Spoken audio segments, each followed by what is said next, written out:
All right, good morning. My name is Tyler Henson, and I'm the director of the MT One Stop here on campus. And I have with me in the room Becca Smitty. She's the associate director of the MT One Stop. She's here to help me out during this session. I hope everyone's having a good day so far. Don't know if anybody has had a chance to actually get registered yet, or if you're doing that later. But the purpose of today's session is to kind of give you a general overview of some of the things that you can do online with MT One Stop.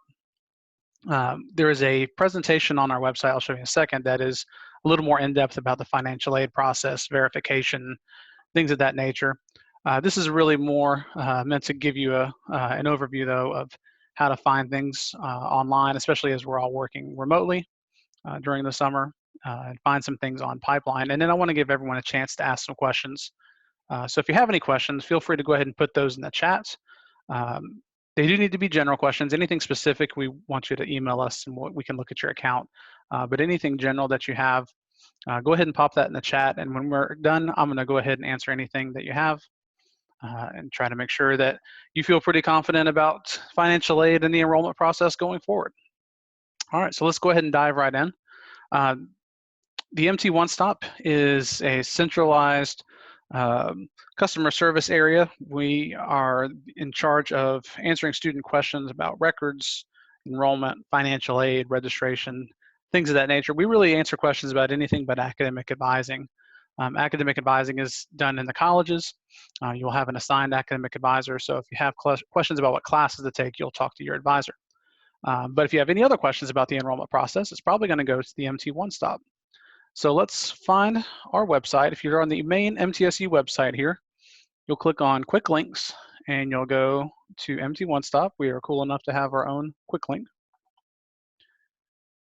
And right here on our main website, a few things to point out. First of all, over here on the right-hand side is our contact information. Now, again, we're working remotely right now, but that doesn't mean we're not working. We're actually, I think, working harder right now than we ever have before. It's been a fun couple months.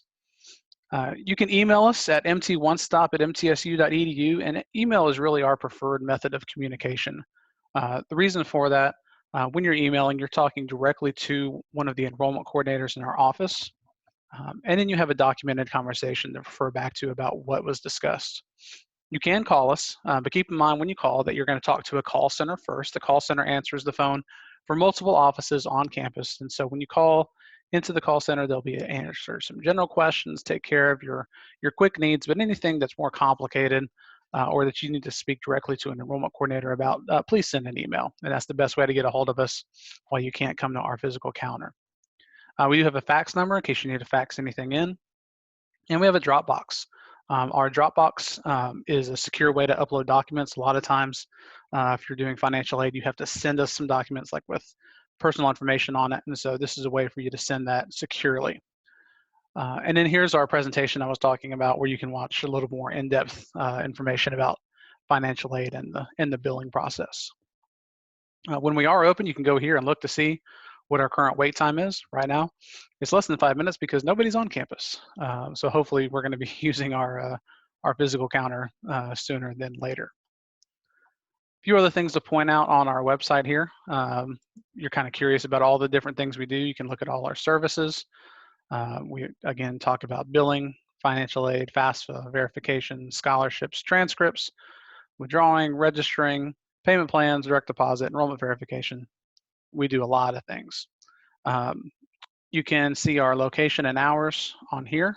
We are working Monday through Friday, 8 to 5. Our call center, though, does open only from 8 to 4:30, so keep that in mind if you're calling. And when we are open physically, we are right across from the Student Union Building, right next to the Rec Center, and connected to a parking garage. We're part of the big bridge on campus. We're on the second floor of the Student Services and Admissions Center. So hopefully you'll be able to stop by and see us this fall. And if you're an out-of-state student, I do want to point out that we also deal with residency on campus. If you are looking to get an in-state classification instead of an out-of-state classification, or participate in a program like part-time, full-time, academic common market, regional scholars, all those programs are run through our office, and so you can read more about them on our website and contact us with any questions. A unique feature of our office that not a lot of one-stops have at other schools is we have a food pantry on our campus, and it is open to all enrolled students. So if you have a need, this is the one item that is still open on campus. So you can actually go to our office, call in to the number listed on our door if you need to take advantage of the food pantry, and one of our enrollment coordinators is working there and can be able to bring out a bag of food for you. So that's something we're proud of having, and certainly a lot of students right now are taking advantage of that. All right, some other places on our website I want to point out that are pretty important. Under registration, the link registration guide and final exams. Under here, you'll find a lot of great links and tutorials, but I want to point out that our registration guide right here at the top, we produce it twice a year, once for summer and fall, and once for spring. This has all the important dates and deadlines that you need to know. So when you have questions about when is the fee payment deadline, when can I drop a class, when can I add a class, when's the last day for any sort of fee adjustment, all that information will be found in the registration guide. This is the official document for the university listing those dates and deadlines. So refer here. Again, it's always on our website, and there's always one for summer and fall and one for spring. So make sure you know where that's at, bookmark it, whatever you need to do so that you can get back to that. Other bits of information down here in the registration info that will be helpful, resources on how to navigate Pipeline MT, how to use the lookup classes page in Pipeline when you're trying to find what classes to take, information about late registration. Hopefully no one has to late register. You're all here for customs and registering early. Information about wait lists, summer classes. So definitely this is a good resource page to come back to. Under tuition in the main menu, the link, what does it cost, will probably be a very popular place for you to look. Everyone wants to know what's it going to cost this next year, what are your fees, things of that nature. Now, I will tell you that right now we do not have our fee chart out for fall 2020, spring 2021. We won't have that until sometime in June before bills come out in July. But we are anticipating no fee increase this year. Dr. McPhee, president of the university, has recommended to our board that we not increase tuition and fees given the situation. And so we're very hopeful that our undergraduate fee chart from last year will look very much like next year, if not identical. So you can go ahead and look on here and see what last year's rates were and get a very good idea of what your fees are going to be for this upcoming year, based on whether you're an undergraduate, in-state, out-of-state, whatever the case may be. So if you have questions about what it's going to cost, you can look here. If you have questions, send us an email at the MT One Stop.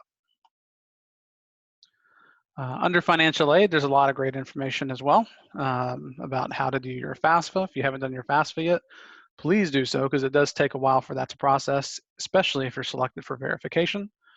But you can find more information about how to file your FAFSA. You can find information about scholarships, grants, loans, all of that right here. But I will be honest, financial aid can be very confusing. So if you do look through that and you're completely confused, definitely contact us at the One Stop.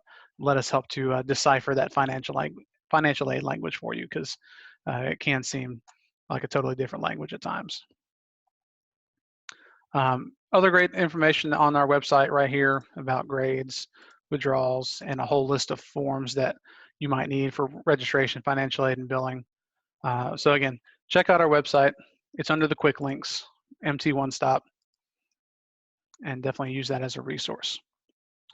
All right, I want to switch over to Pipeline real quick. Pipeline is where you're going to do pretty much everything as a student. At this point, everyone should have logged into your Pipeline, at least to register for orientation. So if you haven't been in here much, go ahead and take time to get in there now and look around. In Pipeline, we have several different menus. You won't have all the menus that I have here. But one menu you will have is the registration and student records menu, because this is where you go to actually register for your classes. In fact, you're going to click right here on this link, add or drop classes, whenever it's time for you to register. You'll also be able to look up classes here, look at holds, confirm registration, see who your advisor is, take a look at your transcript, all right here under this menu. There's a couple of links on here I really want to point out that are important to today. The first one is the Partners in Education link. As college students, you are protected under an act called FERPA, Federal Education Rights to Privacy Act, that says your records are yours and nobody can get those.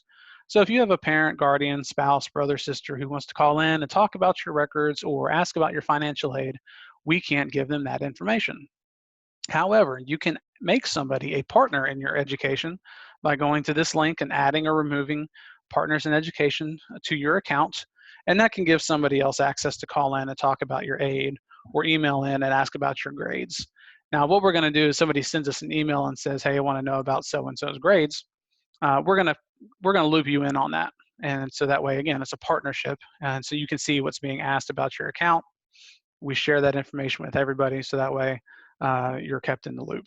So if you want to add someone as a partner in education, do that now, especially if they're going to be calling in this summer to try to get your financial aid squared away. Another link I want to point out is coursework towards program of study.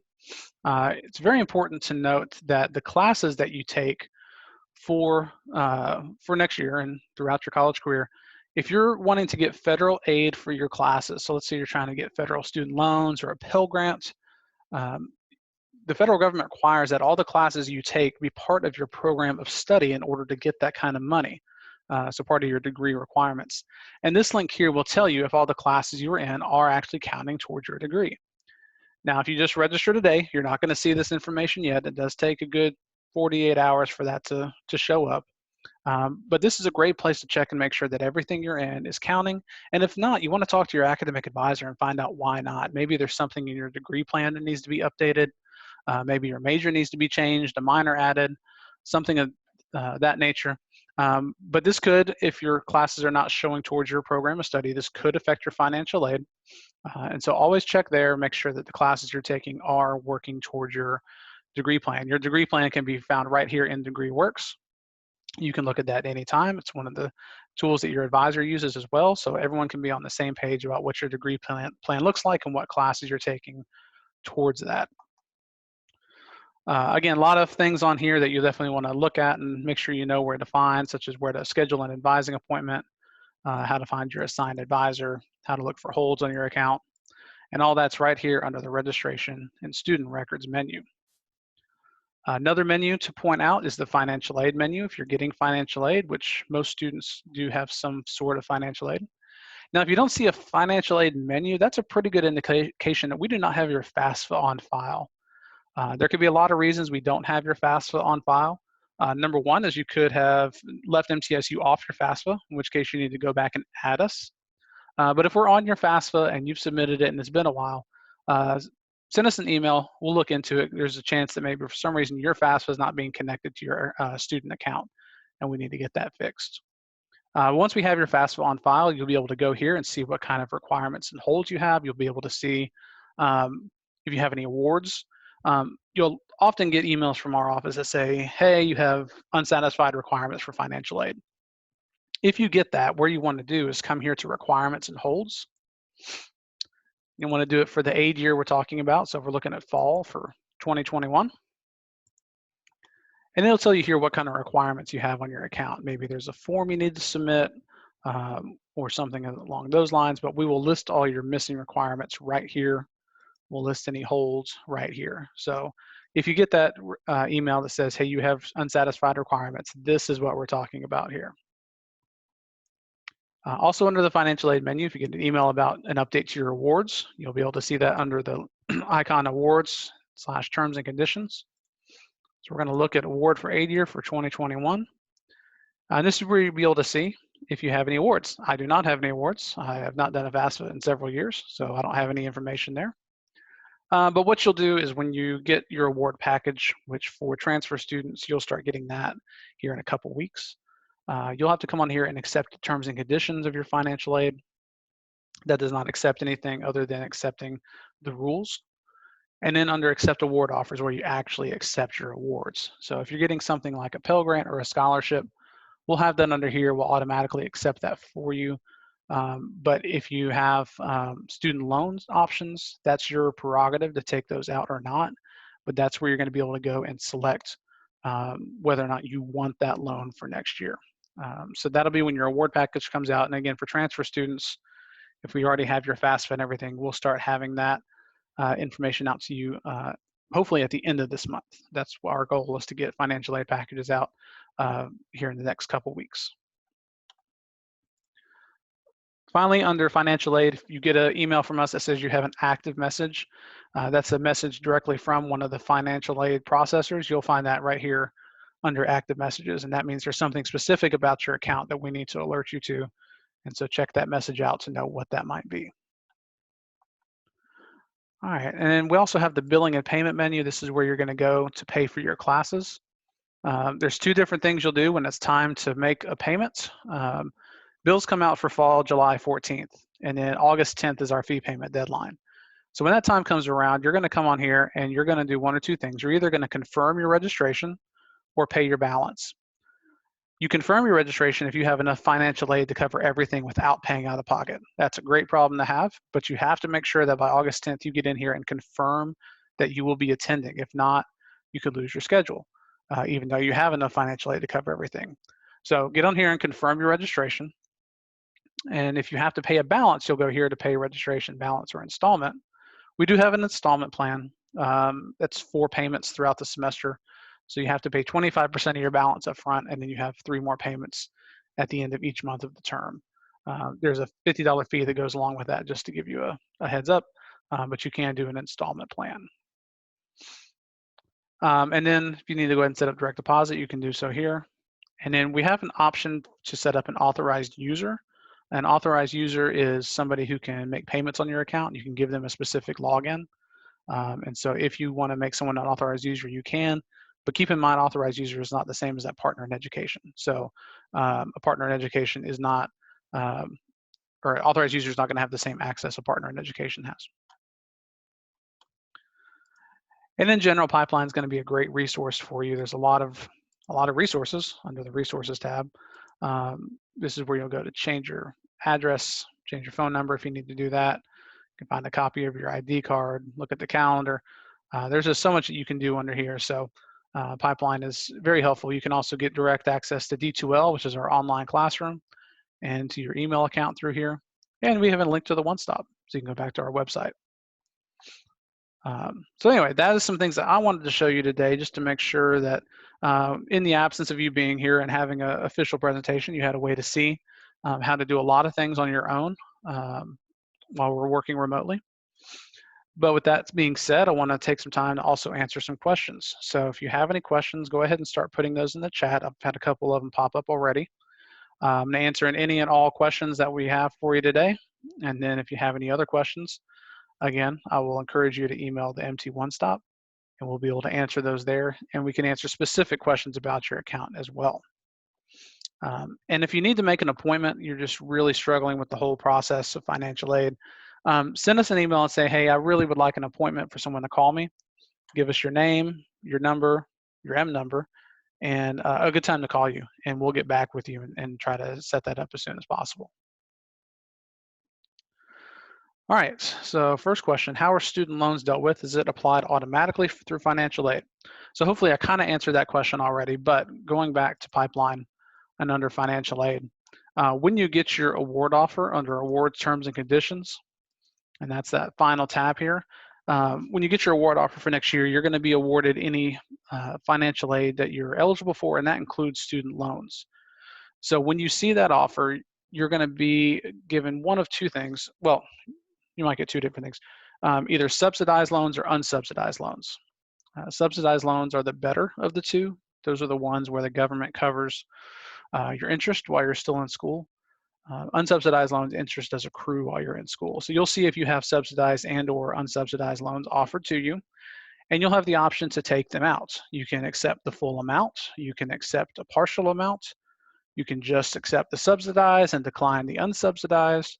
It's whatever you want to do. Just keep in mind, whatever you accept is split between the fall and the spring semester. So if you take out a $5,000 loan, you're only going to get $2,500 per semester. So just keep that in mind when trying to make plans for how much you need, is the fact that we split it up. So those are, that's how you accept your student loans.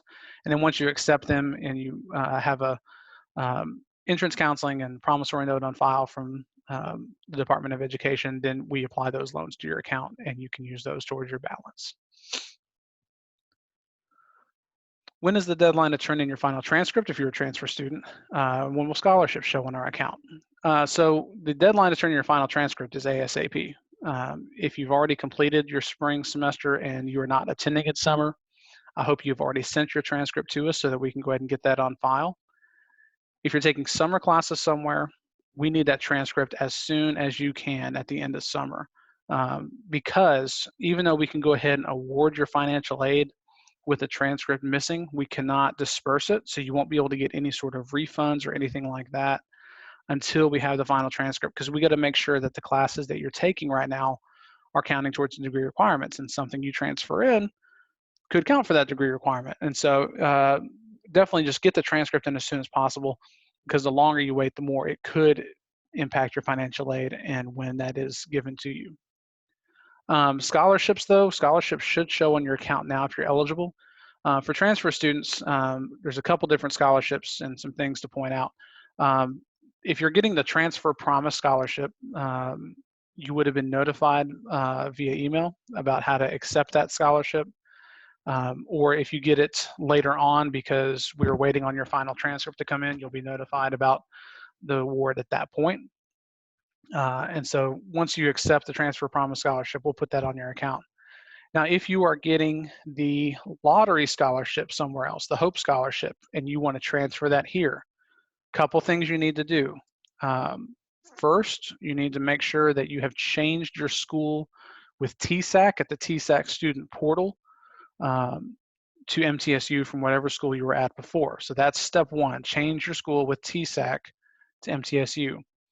Step two, you need to go to our forms page under the financial aid and lottery section. And you need to do a lottery transfer form for summer or fall, depending on when you're starting. And that tells us, hey, I've updated my school with TSAC. You have all my transcripts. Can you please look and see if I'm eligible for lottery? And so we'll pull all your information. And if you're lottery eligible, then we'll go ahead and get that on your account.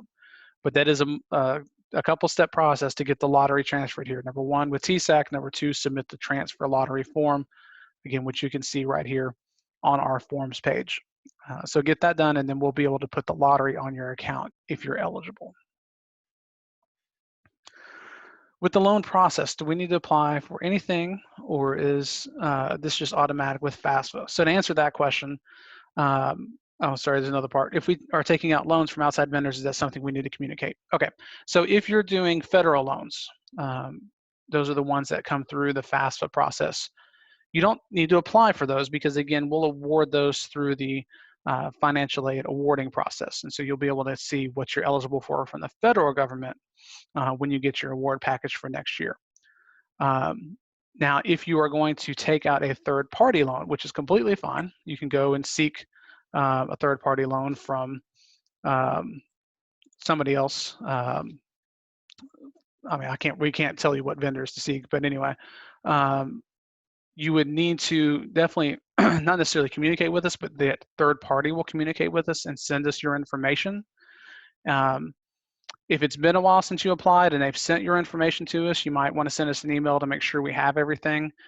Sometimes those outside loans, it can be a little complicated to get the information from the loan company to us. And so that is something you can contact us and ask us about. But you would apply through that third party company and they would send all the information to our loan people and then get that on your account. But that process can take several weeks just because we're usually waiting on them to take care of a lot of their processes before we ever get your information. But again, anything through the FAFSA process will be on your account when you get awarded your financial aid, which again should be here in just another couple weeks. Does send electronic final transcript to the undergrad office? Yes. Please send any transcripts to the admissions office and not to the one-stop. Their email is ugadmissions@mtsu.edu if you're sending it electronically from your former school. I'll write that here in the chat real quick just to make sure everybody can see that email address, ugadmissions@mtsu.edu. Most electronic transcript companies already have MTSU listed in there so that it can be automatically sent. But if not, and you need to put in an email address, please make sure it goes to admissions and not the one-stop. So yes, you can send electronic copies of your final transcript. We do accept those as long as they come directly from the vendor or from the school. All right, what other questions do we have?